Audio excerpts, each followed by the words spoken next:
우리 작년에 있었던 우리 카타르 월드컵 때 많은 국민들에게 위로와 또 힘을 주었던 문구가 하나 있었습니다. 바로 이 문구였는데요. 사진 한번 보여주시겠습니까? 네, 이 문구였습니다. 여러분 혹시 기억하시나요? 이렇게 적혀 있습니다. 중요한 건 꺾이지 않는 마음, 이렇게 적혀 있습니다. 한국 국가대표 선수들이 16강 진출을 한 후에 선수들이 펼쳐든 그 태극기에 적혀 있었던 문장이었습니다. 실패해도 포기하지 않고 도전해서 끝까지 이기겠다는 어떤 의지의 표현이 담겨져 있습니다. 실제로 경기에서 손흥민 선수는 마스크를 쓰고 경기를 했었고 매 경기마다 강팀들과 경기를 했기 때문에 이 문구가 많은 사람들에게 큰 감동을 주었습니다. 하지만 실제 삶의 현장에서는 우리의 마음이 꺾일 때가 사실은 많이 있습니다. 이 문장처럼 마음이 꺾이지 말아야지 하지만 우리의 삶의 현장에서는 우리의 마음이 분명히 꺾일 때가 있다라는 거죠. 우리는 이것을 두 글자로 낙심이라고 부릅니다. 이 낙심이라고 하는 말은 단어 그대로 마음이 바닥에 떨어졌다라고 하는 의미입니다. 학생들이 원하는 대학에 떨어졌을 때, 혹은 직장인들이 하루아침에 회사에서 정리해고를 당할 때, 혹은 청년들이 취업 면접에서 떨어졌을 때, 이러한 예상치 못한 어려움을 통해서 사람들의 마음도 함께 떨어지게 되는 것이죠. 이렇게 마음이 꺾이면요, 보통 생각도 함께 꺾이게 됩니다. 그리고 사람들의 마음과 생각에 불신이 찾아와서 그 믿음을 흔들기 시작합니다. 얼마 전 미국에서 공부하는 한 후배에게 전화가 왔었습니다. 사역자는 아니고 일반 과정을 공부하는 친구였는데 이 친구가 석사 과정을 마치고 박사 과정을 지원을 했습니다. 그런데 다 떨어졌다며 저에게 전화가 온 거예요. 그러면서 망했다, 박사 과정 저 망했어요, 이제 한국으로 돌아가야 될 것 같아요 라고 저에게 이야기를 하더라고요. 그러면서 저에게 이런 말을 했습니다. 제가 하나님을 사랑하고 하나님께 쓰임받는 삶을 살기 위하고 열심히 했는데 그러면 박사 과정도 하나님께서 잘 되게 해주셔야 되는 거 아닙니까? 라고 저에게 질문을 하더라고요. 여러분, 이런 질문을 했던 이유가 무엇입니까? 마음이 꺾인 거예요. 마음이 그 상황 때문에 꺾여서 생각이 꺾이게 되고 그 마음에 의심이 들면서 하나님에 대한 불신으로 이어진 것입니다. 오늘 본문의 배경도 이 마음과 생각이 꺾여서 믿음이 흔들린 사람을 우리에게 보여주고 있습니다. 그 사람은 바로 이스라엘 백성들입니다. 우리가 읽은 이 민수기는요, 출애굽한 이스라엘 백성들의 그 광야 생활을 기록한 성경입니다. 그래서 히브리 성경은 이 민수기 제목을 광야 이렇게 지었습니다. 자, 그렇다고 한다면 오늘 우리가 읽은 본문 14장은 어떤 상황일까요? 민수기 14장 1절 말씀을 우리 한 목소리로 한번 읽어보겠습니다. 시작. 온 회중이 소리를 높여 부르짖으며 백성이 밤새도록 통곡하였더라. 자, 이 본문에서 소리 높여 부르짖었다라고 하는 이 표현을 세번역 성경에서는 아우성 쳤다 이렇게 번역을 하고 있습니다. 오늘날로 말하면 우리나라 온 대한민국 모든 국민들이 밤새도록 통곡하며 울었다라는 의미입니다. 우리나라에서 실제로 이와 같은 상황이 있었죠. 바로 2014년 4월 16일에 있었던 세월호 사건입니다. 많은 국민들이 이 세월호 사건으로 인해서 많은 화가 일어났었고 정말 많이 슬퍼했고 많이 울었던 기억이 있습니다. 저는 이 시기에 미국에 있었지만 미국에 있는 대부분의 많은 한인들도 함께 울었고 함께 안타까워했고 노란색 배지를 달면서 그 세월호 사건을 잊지 않으려고 했던 많은 한인들이 있었습니다. 자, 그런데 오늘 본문의 이스라엘 백성들은 왜 이렇게 밤새도록 통곡하면서 울었을까요? 바로 가나안 정탐꾼의 보고 때문이었습니다. 모세의 명령에 따라 12명의 정탐꾼들이 40일 동안 가나안 땅을 조사했습니다. 그리고 민수기 13장을 보면 이 정탐꾼들이 돌아와서 보고를 하게 되는데 그 보고가 달랐던 겁니다. 예상과 달랐던 것입니다.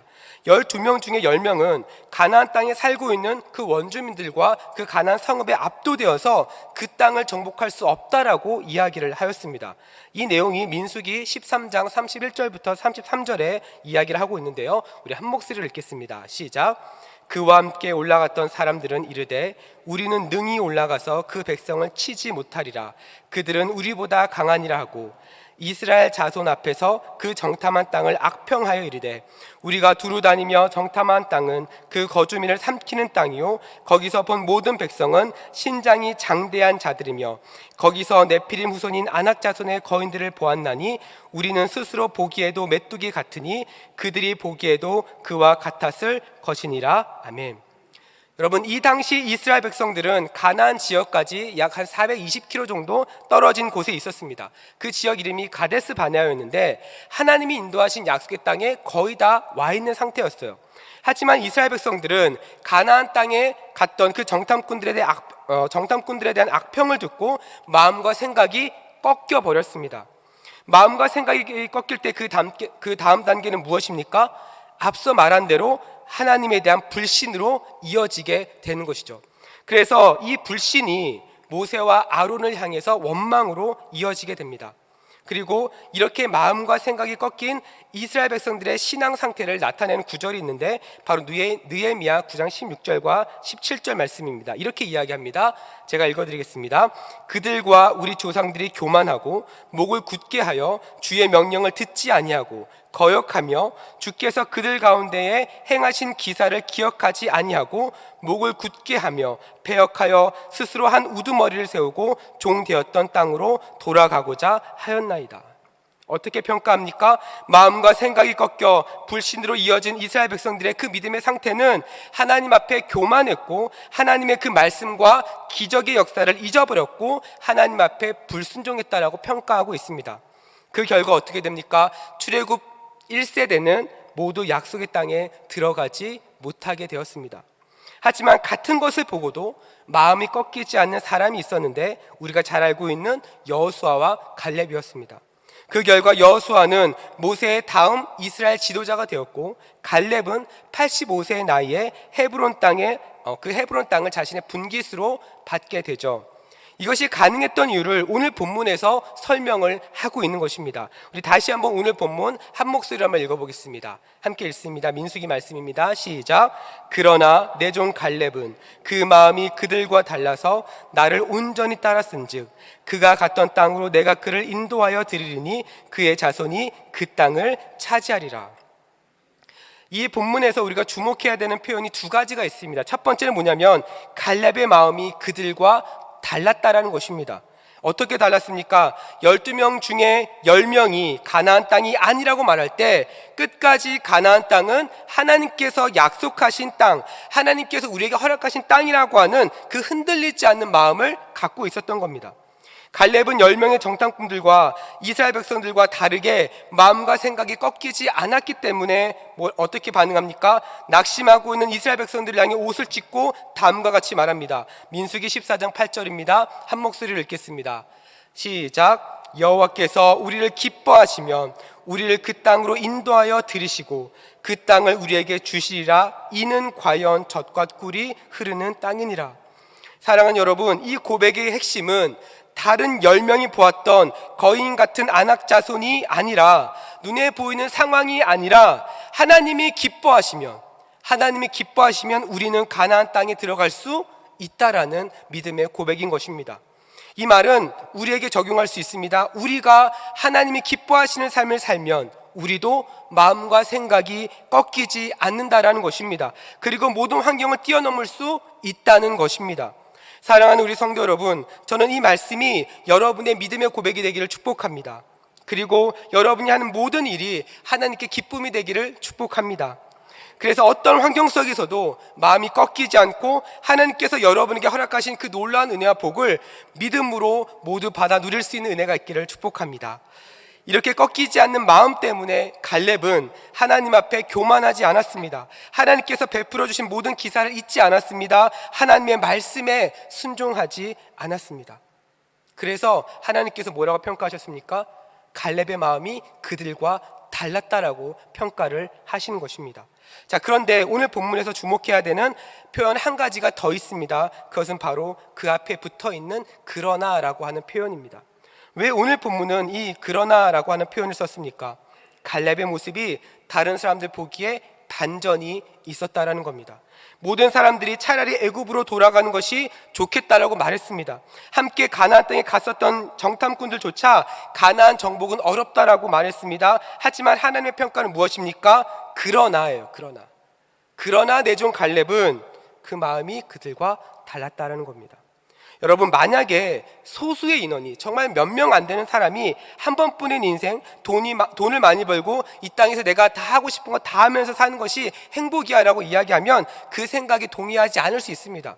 저 사람은 아직 생각이 짧구나, 이렇게 이야기할 수 있습니다. 그런데 모든 사람들이 그렇게 이야기한다면, 여러분 주변에 있는 모든 사람들이 다 그렇게 이야기한다면요, 사람들의 마음은 흔들리기 시작합니다. 여러분, 우리 자녀들이 흔들린 이유도 바로 여기에 있는 거예요.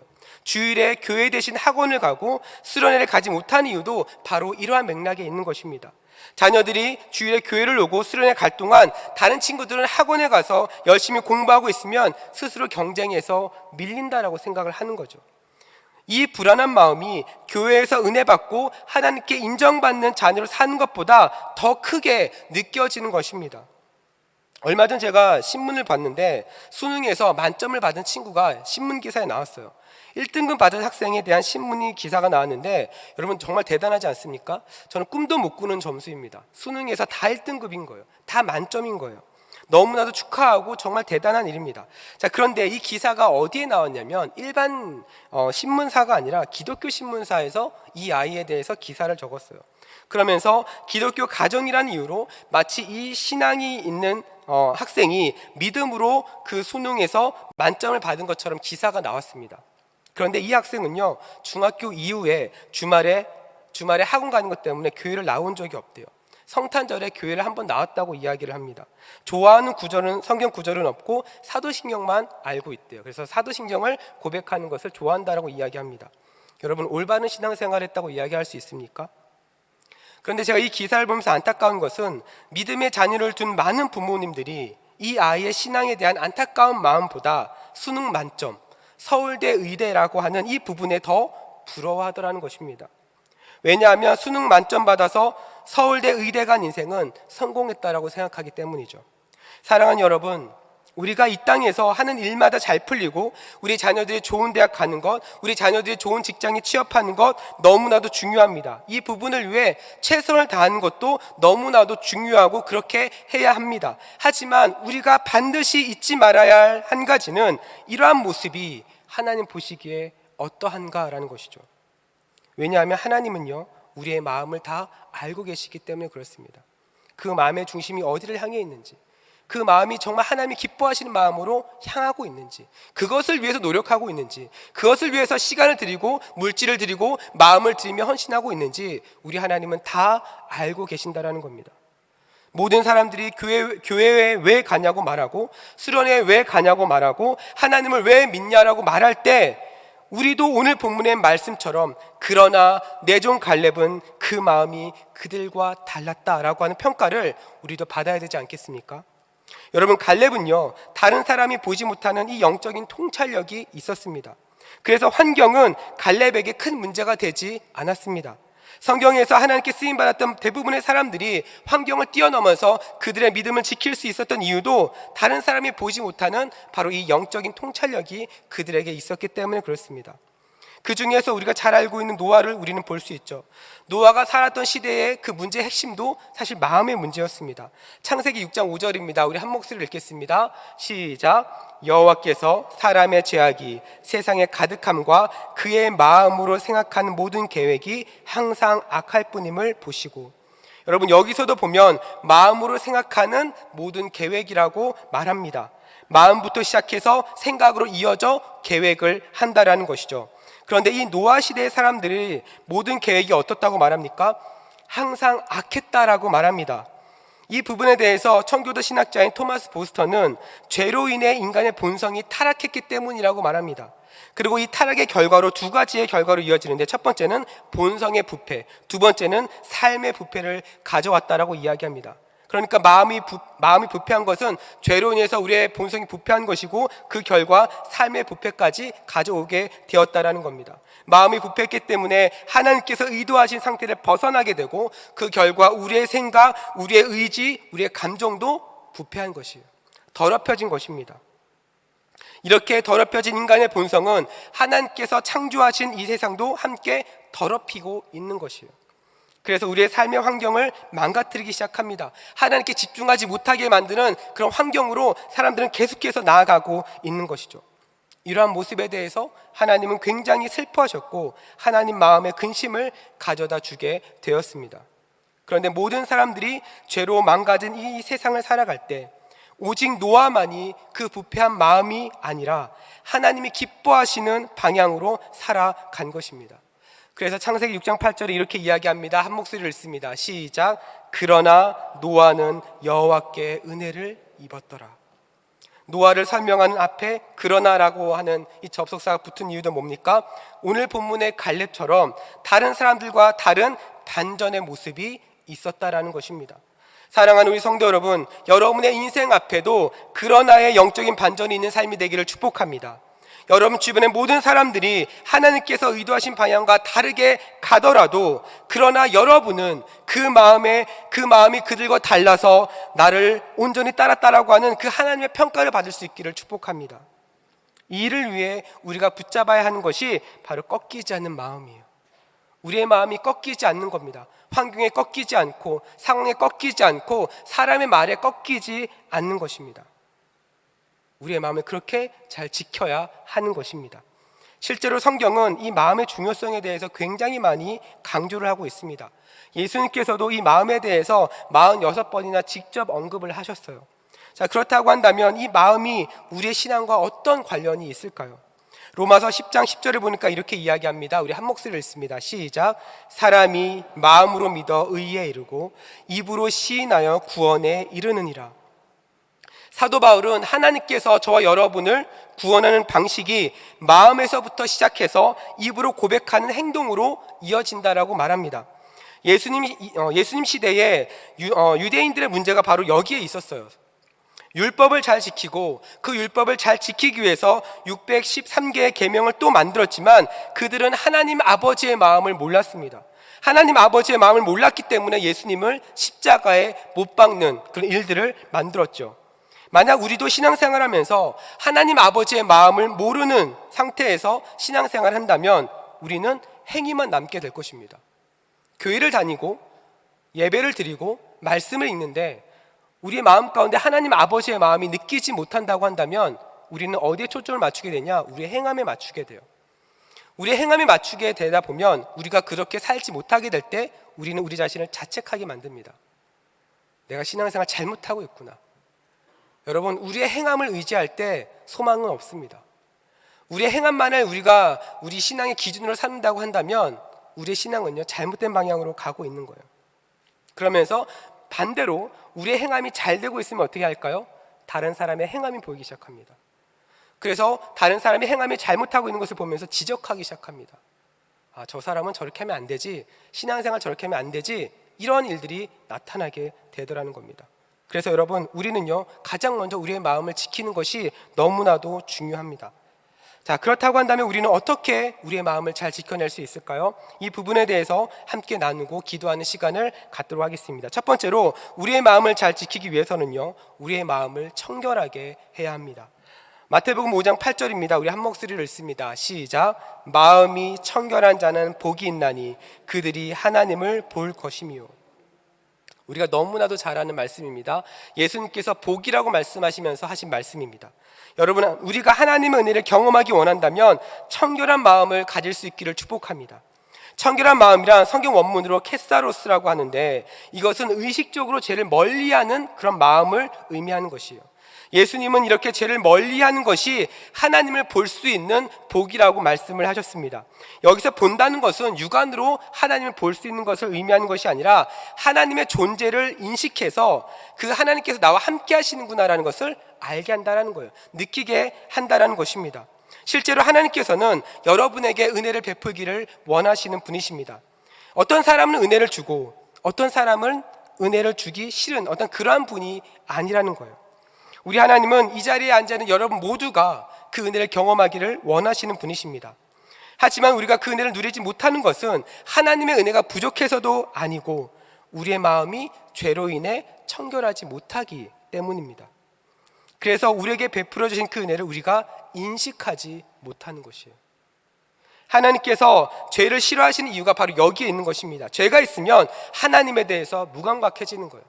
우리 안에 죄가 있으면 그 죄가 하나님과 여러분 사이를 가로막아서 하나님에 대해서 무감각하게 만드는 것입니다. 하나님은 이러한 죄를 해결하기 위해서 어떻게 하십니까? 자신의 하나뿐인 독생자를 이 땅 가운데 보내셨습니다.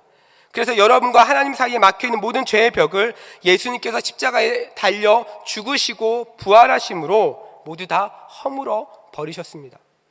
그런데 문제는 우리는 이 죄의 문제를 의식적으로 여전히 멀리하지 않는다는 것에 있습니다. 적당히 타협을 하더라는 것입니다. 이러한 타협주의가 또다시 하나님을 보지 못하게 만듭니다. 사람들은요, 매년 새해가 되면 많은 결심을 합니다. 벌써 2월이 되었습니다. 2023년 1월이 정말 눈 깜짝할 사이에 지나간 것 같습니다. 여러분이 세웠던 새해 계획 잘 지켜지고 계신가요? 많은 사람들이 새해가 되면 올해는 내가 예배를 잘 드려야지, 혹은 성경 통독도 해봐야지, 기도해봐야지, 제자훈련 받아야지, 다양한 결단을 아마 하셨을 거라고 생각합니다.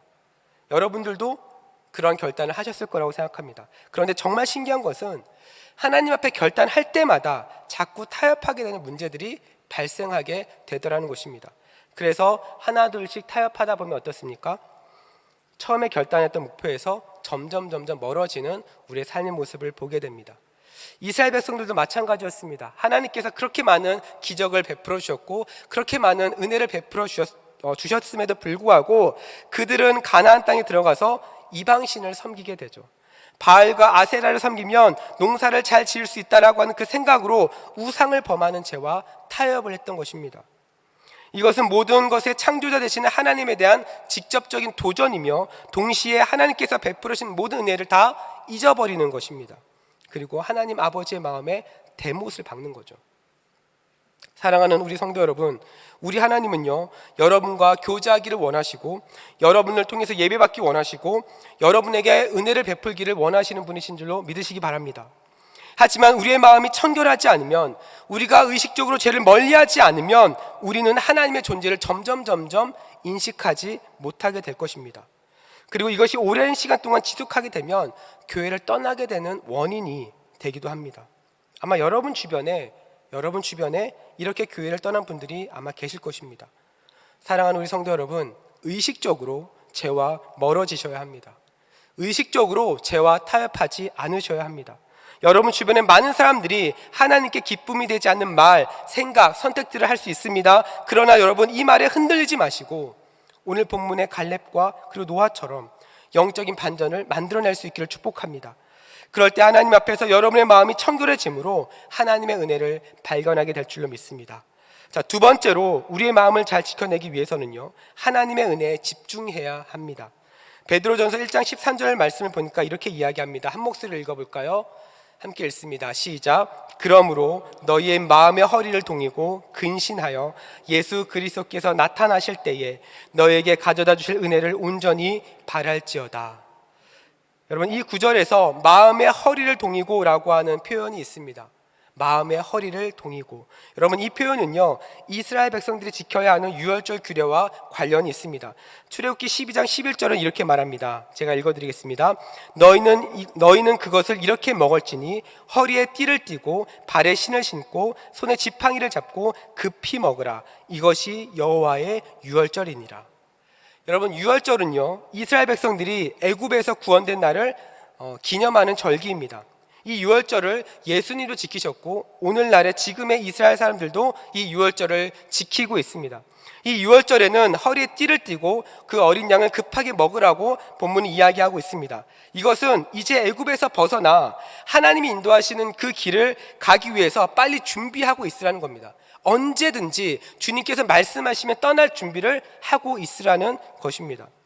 그래서 이스라엘 백성들의 소망은 이제는 애굽에 있는 것이 아니라 하나님이 약속하신 그 가나안 땅에 있다라고 하는 것을 바라보고 있으라는 것입니다. 준비하고 있으라는 것입니다. 자, 이러한 맥락에서 우리가 읽은 본문의 마음의 허리를 동이라고 하는 것도 우리의 소망도 이 땅에 있는 것이 아니라 뭐예요? 하나님 나라에 있다라는 거예요. 그것을 긴박하게 우리도 준비하고 있으라는 것입니다. 즉각적으로 하나님의 말씀에 순종할 준비를 하면서 우리가 이 땅을 살아가야 한다라는 것입니다. 사람들이 오해하는 것 중에 하나가 있습니다. 그것은 무엇이냐면 하나님의 은혜가 갑작스럽게 임한다라는 거예요. 하지만 주님은요, 마태복음 7장 7절에서 보면 하나님께 뭐라고 이야기합니까? 구하고 찾고 두드리라고 말씀하십니다. 잠언 8장 17절 말씀에 보니까 나를 간절히 찾는 자가 나를 만날 것이다 라고 말씀을 하십니다. 여러분, 은혜는요 갑작스럽게 떨어지는 것이 아닙니다. 수련회를 가거나 집회를 하거나 부흥회를 참석했을 때 옆에 있는 사람 은혜 받는데 나는 은혜를 못 받고 있어. 그럼 하나님의 은혜는 나한테는 없는 건가? 이것이 아니에요. 더 하나님 앞에 구하셔야 합니다. 더 하나님 앞에 간절하게 나아가셔야 합니다. 우리가 하나님의 은혜를 경험하기 위해서는요, 그래서 우리의 마음의 방향이 하나님께 집중하고 있어야 되는 거예요. 하나님의 은혜는 갑자기 얻어 걸리는 것이 아닙니다. 우리가 주님께 집중하고 있을 때 그 은혜가 발견되어지는 것입니다. 그래서 우리가 읽은 베드로전서 본문에 바랄지어다라고 하는 이 부분을 영어 성경에서는 당신의 희망을 완전하게 하나님의 은혜에 걸어야 합니다라고 번역이 됩니다. 사랑하는 여러분, 우리가 이 땅에서 마음의 허리를 동이는 방법은 여러분의 삶의 모든 희망을 하나님께 거는 것이에요. 그리고 즉각적으로 그 하나님 앞에 순종하는 것입니다. 이것이 하나님의 은혜를 지키며 여러분의 영적인 반전을 만들 수 있는 방법인 것입니다. 그리고 세상 사람들과 다른 마음으로 하나님 뜻에 온전히 따라갈 수 있는 그런 방법인 것이죠. 말씀을 정리합니다. 저는 우리 모든 대전중앙교회 성도님들이 그 하나님 앞에서 마음을 청결하게 할 수 있는 은혜가 있기를 간절히 소망합니다. 그리고 여러분의 그 마음을 하나님께 집중할 수 있는 믿음의 결단이 있기를 축복합니다. 그래서 오늘 본문의 갈렙과 같이 많은 사람들이 옳다고 생각하는 그 방향으로 따라가는 것이 아니라 하나님만을 온전히 따라감으로 하나님께서 여러분이 허락하시는 그 풍성한 은혜를 모두 다 누릴 수 있는 우리 모든 대전중앙의 성도가 되기를 주님의 이름으로 축원드립니다. 우리 시간 함께 기도하며 나아가도록 하겠습니다.